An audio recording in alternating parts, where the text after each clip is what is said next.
Start talking? All right. Hello, everybody. Can you hear me? Yeah. All right. My name is Brandon Wilson. I'm going to be talking about intercepting and or manipulating USB traffic for both good and evil. Show of hands, who's here for the evil part? Who's here for the good part? Who here thinks by evil I meant attack, and by good I meant defense? All right. So we know who's who now. I'm going to go ahead and apologize in advance. I was in a mad rush to finish these slides, and I'm a terrible public speaker, so I'm going to pretty much be reading the slides. Sorry about that. So you'll have to bear with me, but we'll get through it. All right. So to talk about USB, you first have to know what that communication looks like. Who here has ever written code that interacts with a USB peripheral or pretends to be one, like libUSB or Linux USB gadget drivers, Arduinos, TNCs, keyboards, gamepads, anything like that? A couple? All right. Or for you guys, you hopefully already know what I'm about to go over then. Crash course on USB. At the top of the USB chain is the USB host controller, which is capable of talking to up to 127 different devices, each having a unique address assigned to it by the host. And all traffic is broadcast from the host to all the devices downstream, and each device is trusted to only communicate on the address given to it by its host. And note that a hub does count as one of the 127 devices. And as I said, each device has a unique address and is capable of communication on up to 16 different channels or endpoints. And these endpoints have a number of features associated with them. A number, like a unique number that identifies it, a direction, so either incoming or outgoing, but not both, and then a type. And that type can either be control, bulk, interrupt, or isochronous. Now, I kind of lie, control endpoints actually are bidirectional. They're not only required, they are also required, and every device must have one and only one, since that's what all standard USB requests go on, like setting the device's address, setting device features, etc. Bulk endpoints are used to transmit large bursts of information, and they have the lowest priority on the bus. And interrupt endpoints are low latency, so they have the highest priority on the bus, and they are used to transmit small chunks of data like keyboard key presses. And isochronous, that's how I say it. Endpoints are used to transmit large amounts of data as well, but unlike the other endpoint types, there is no error checking involved, so they are for when you want to transmit data as fast as possible, even if some of it ends up corrupted on the other end, like with headset audio. And it may surprise you to know that the host is responsible for all transfers, even the incoming ones. So if a device wants to send data to the host, it has to buffer the request and wait for the host to ask for it, if it ever does. So when I say interrupt endpoints have the highest priority on the bus, that means it gets polled more often and before all the others by the host. So what happens when you plug in a USB device? Well, the host or a connected hub, whatever you plugged it into, detects a new device has been connected. The host then enables power to that device at its location by the host controller driver, and then that device is expected to start at the default address, which is address 0. And since the host just enabled power to the port, it believes it can communicate with the device on address 0, assuming that nothing else would be on address 0 anymore. And so it allocates a new address and tells the device what its new address is, for like 1, 2, 3, 4, 5. And the host then assumes that further communication will happen on that new address. And it requests a device descriptor on that required control endpoint, and then a configuration descriptor. And then that descriptor contains information about all the device's interfaces and endpoints for each one. And at that point, the host can load drivers for each interface, which contain the logic for knowing what each device is, what endpoints it has, and so on, so communication can then start. So having said all that, what is this bad USB thing we keep hearing about? Well, it's just the device lying to the host about what it really is. So, it's about reprogramming a USB device's firmware to behave differently than originally intended. And, it's hardly an exploit or anything. It's just changing what interface and endpoints and so on the device claims that it has and what traffic it sends. In that specific case, where the term bad USB came from, it's about reprogramming the firmware stored on a USB flash drive. A lot of people didn't realize this, but a flash drive is kind of a little mini computer. It has, a CPU, RAM, some code to boot off of, and most importantly, additional circuitry for communicating over USB and the NAND flash memory that's inside that drive. So when a PC requests data from the drive goes through a lot of complicated steps to find the physical location of the data on the NAND chip before returning it back to the PC. And naturally, since it's complicated, there are firmware updates for it that become necessary from time to time as NAND and USB controller bugs are identified and fixed. And the big problem here is that these firmware updates are typically not cryptographically signed, so we're free to change them to do whatever we want, flash it back to the device, and then we own it. So, for example, instead of a flash drive's firmware choosing to expose a mass storage interface, which is what it would normally do, it instead exposes a keyboard interface with an incoming interrupt endpoint and then quote-unquote types out some malicious scripts as quickly as it can before the user knows what happened. So the problem could be even worse than that. What if the device starts violating the USB specification in strange and unexpected ways? So like imagine if it suddenly changed its own address and started listening to traffic that didn't belong to it, or spoofed traffic as though it came from another attached device. So for example, way back in 2010, the first exploit for unsigned code execution on the PlayStation 3 came out, and that it's called PS Jailbreak, and that relied on a memory allocation issue when connecting and disconnecting many devices on an attached USB hub in rapid succession.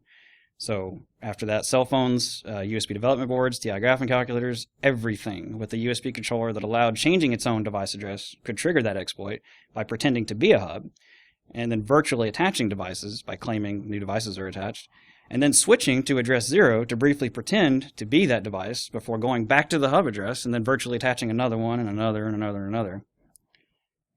The latest Chromecast root, it's called Hubcap, and it also does something very similar to this with hubs and messing with the device address. So no matter what we do or don't do with it, it's simply too dangerous to leave it attached to the bus. So what are our defenses against this kind of thing? Well, we can disconnect 2 of the 4 USB lines, the 2 responsible for data transfer, data plus and data minus, like what the so-called USB condom does. But if you do that, you can't communicate with the device. You can only power it, so that's kind of useless. You could use a cheap Linux board like the BeagleBone Black, something that can both simulate a USB peripheral and has a USB host controller for attaching other devices. So we could simulate the USB peripheral and only relay the communication we expect between the host and the peripheral. So, if we want to hook up a flash drive and it suddenly starts sending me keyboard key presses, I'm just going to ignore it and not let that make its way back to the PC. The problem with that is Linux is a complex OS with limited low-level access, just like the hosts, so it can be compromised as well, arguably just as easily as Windows or anything else, or a PC. So the third one, I've seen discussion out there about making a totally custom board with code that only relays the traffic it understands and expects, which is actually not a bad idea, but that requires manufacturing a custom PCB and soldering components yourself or waiting on someone else to assemble it for you, which people don't necessarily want to do. So the project I came up with as a solution to this problem is called Vicar, which consists of an Arduino compatible board and the USB host shield for the Arduino. And if you ever messed with the Arduino before, this thing may look familiar to you. It's used all over the place when an Arduino board needs to communicate with a USB peripheral, like a Bluetooth adapter, flash drive, and so on. It contains a Maxim Max 3421E USB controller chip for communicating with any USB peripheral, including a flash drive that you might not trust. So instead of your PC having to talk to the untrustworthy device directly, it can tell the Arduino to do everything on your behalf, which isolates you from anything tricky the device might try to do. It is possible to buy this shield with the headers actually already installed, so you could simply slap it onto an Arduino and you're done. You don't have to solder or anything, if that's not your thing. The Vicar code flashed to the Arduino exposes an API to the host that allows low-level control of anything attached to the USB host shield's USB port. So essentially, you are becoming a USB host controller driver instead of having to trust the one from your OS. That means it's up to you to handle enumeration, such as detecting a new device is there, making up a new non-zero address for it, sending the set address control request to let the device know, and then switching to that address, communicating on that. It might sound kind of tedious, and it is, but it gives you the ability to handle weird scenarios, such as a peripheral suddenly switching to another address without your say-so. It also gives you the ability to handle multiple devices. So, if you plug a hub into the USB host shield, then it also becomes your responsibility, if you choose, to respond to any new device connected on port events from the hub. So it's not limited to a single device. You can do anything you want to over USB through this thing. So there are a lot of different ways to use and interact with this Vicar device. When you first plug it in, it defaults to a human interface device, or HID. And since there is a class driver for that on any modern OS, you don't need to install a separate driver first. The OS will automatically figure out what to do with it. It goes to this interface by default because that's the safest one you'll be guaranteed to still be able to talk to, no matter what restrictions might be in effect on the computer you're plugging this into. Unfortunately, however, HID is not that great for sending variable length command packets, only sending a fixed data report each time because it's intended to send back structured report data like key presses. So in this mode, I enable all packets, I made all packets 128 bytes, which can be slow and wasteful because every time you want to send a command to tell it to do something, you're sending 128 bytes over the wire. So that brings us to the second option, a custom vendor-defined interface, which would allow us to send anything we want. Normally, you would need to supply a driver to communicate with an interface like this, especially in Windows, but the Vicar code supports the Microsoft WinUSB OS descriptors, which essentially means Windows 7 and up, will automatically detect it and install a WinUSB device driver for that interface. And then on other OSs, you can always just use libUSB. It's much simpler. So, first demo. So imagine a scenario where you're in a locked-down Windows environment where you're prevented from being able to mount USB mass storage devices. So then you ask, well, what kind of device can we connect? Well, since we have to be able to, type, obviously, we know we can still connect USB human interface devices for plugging in a keyboard, which means that theoretically we can still communicate with Vicar as well, even without administrator privileges, as long as we do it through that HID interface. So since we can communicate with Vicar, that means we can also communicate with any device we plug into the USB host shield, like a flash drive.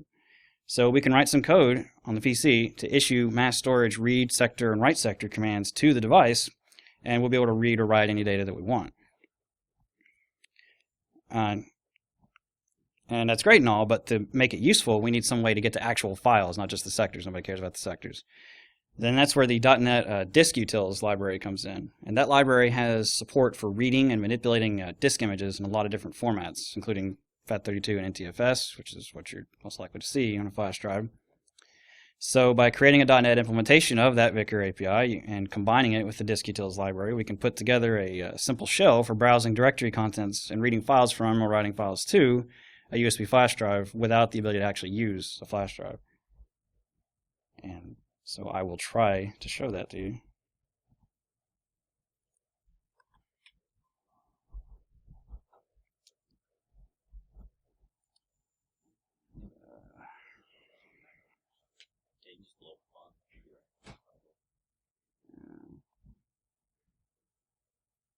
Let's see. Nothing there.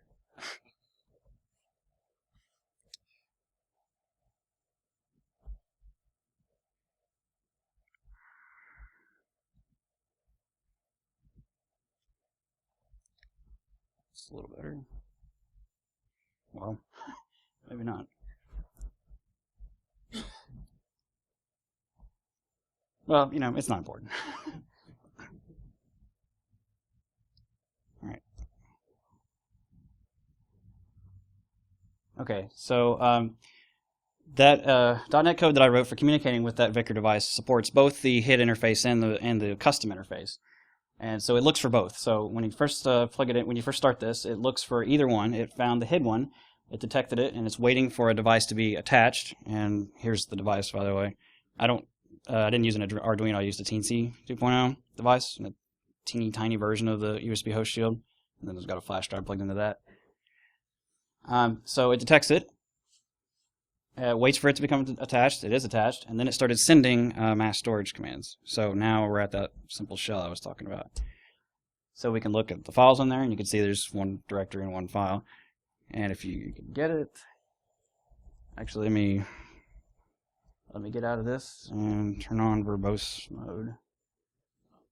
Once I unplug that.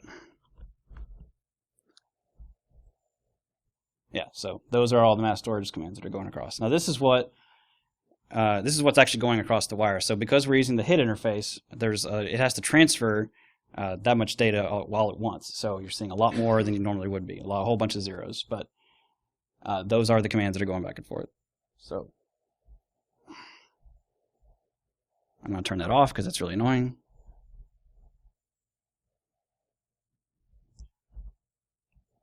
Again, forgot to unplug. Okay.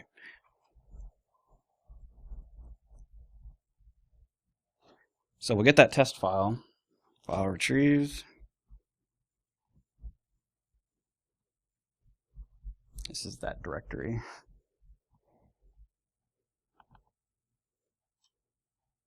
Oh. And then there's the file. And you can also go the other way. You can write files there. So we will put another text file I have here.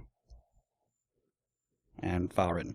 Now it doesn't actually send the commands to the device until I tell it to. So there's a flush command I put in here. So if you run flush, it will actually write the sectors to the device. So you can mount it read. Effectively, you're mounting it read only. Then only if you want to persist the data, then you send this flush command. Okay, so it's flush. We'll disconnect.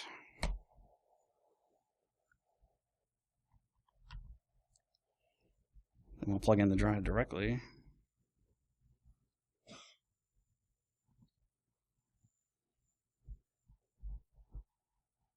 Eventually.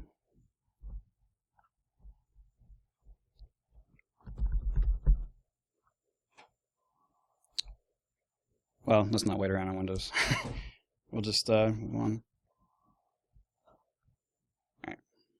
Just trust me, it's there. Alright, so that's great and all, but I don't want to have to re-implement the entire mass storage protocol and the code to handle the file system stored on there. It would be nice if we could get the host OS to handle all that stuff for us. So for specific scenarios such as mass storage devices, there is an option. We can make the Arduino expose an additional mass storage interface and push any mass storage traffic from the device straight to that interface. That way the PC just sees another drive and it can do all the work for us.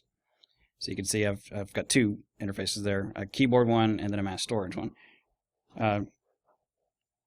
It's just a couple dummy interfaces that the PC will install drivers for as soon as you plug in the Vicar device for the first time. Now these don't actually do anything until you tell Vicar to start forwarding traffic between the attached peripheral and the host OS. So the keyboard interface doesn't send any key presses, and the mass storage interface claims no media is inserted. But once you do send the command to start forwarding data, then the PC will suddenly begin receiving the real mass storage commands from the responses from the peripheral. And now, instead of no media being inserted, it sees the drive's data and starts mounting drive letters and so on and so forth. And any attempt by the malicious device to claim it's something else will just be ignored because Vicar's the one that's talking to it. Only mass storage like data that I've verified, that the device can verify, will get sent back to the PC.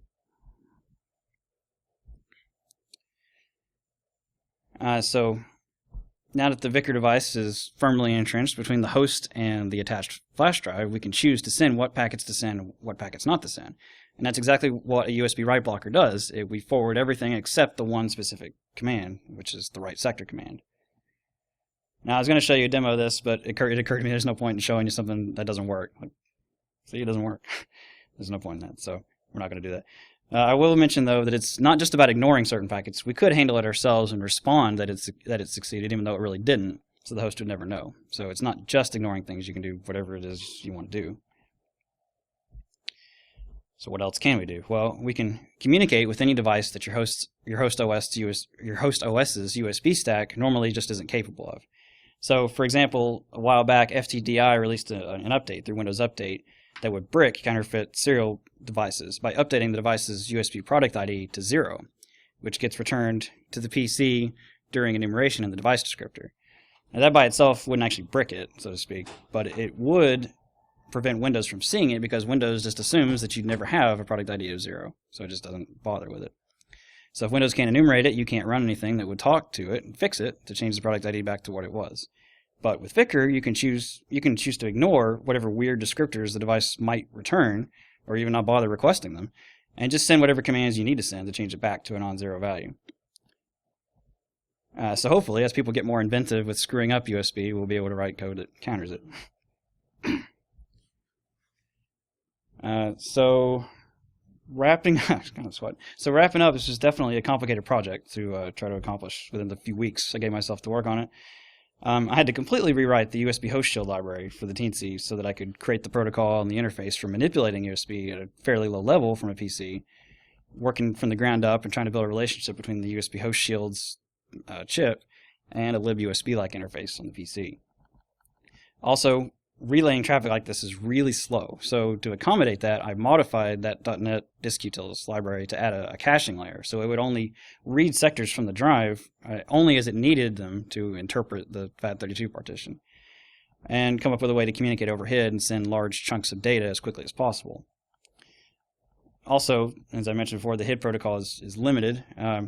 Inert endpoints used by HID may be low latency, but it's not good for transmitting a lot of sector data between a PC and a drive. So the only way to transmit large chunks of data at once on a HID device is through that control endpoint. So I created a second HID interface with an extremely large HID report, which is 4 kilobytes, which is the maximum that Windows and other OSs will allow, and reserved that just for transmitting a lot of endpoint data, back and forth. So it's pretty clunky, but it's kind of a workaround, but it does work. Also, not all our Arduinos are created equal. To create the Vicar interface, we need to be able to customize the USB connection between it and the PC. And most Arduinos don't do that. They just expose a USB to serial interface for serial debug logging and nothing else. But some variants, like the Arduino Uno, are capable of it because they use a dedicated AVR for handling the USB communication, one which has rewritable firmware. Fortunately, though, I didn't have time to work on that, so all this only works on the Teensy 2.0 device at the moment. And the pins don't line up between the Teensy and the USB host shield, so a little bit of soldering wires is required, but just wires. That's something most people can handle. And finally, it's not news to anyone that knows me, but I am, in fact, insane. I can't say this project worked out as well as I'd hoped it would, but I did essentially get it working, and I still maintain there's a whole lot of value in having a device that shifts the responsibility of communicating with USB at a low level to the PC instead of embedding it being embedded in some device's firmware and just hoping that it does what you want or need it to do. So hopefully this talk and this code I'm putting out there gets a little discussion going amongst us, and if nothing else, it was definitely a learning experience for me. I don't have the Vicar code up at the GitHub link that you see there at the second, but I will shortly. Here's some links if you want to buy or use any of this stuff or get in contact with me. So thanks for your time.